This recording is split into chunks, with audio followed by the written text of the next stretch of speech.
Registering the VS2 camera. To activate your hardware and register the VS2 camera, you'll need a Samsara account and your VS2 unit serial number.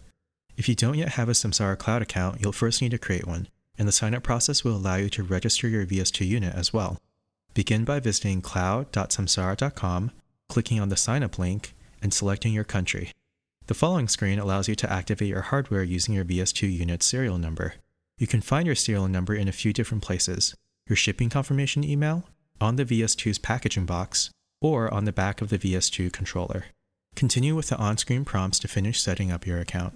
Note that if you have more than one VS2 unit to register, you'll need to enter a single serial number in the sign-up form, then follow the instructions below to register additional units. If you already have a Samsara Cloud account, or need to enter additional serial numbers after creating your account, you'll be able to register your VS2 unit in your dashboard. After logging into cloud.samsara.com, click on your user icon in the top right corner for a drop-down menu. From here, select Activate Devices.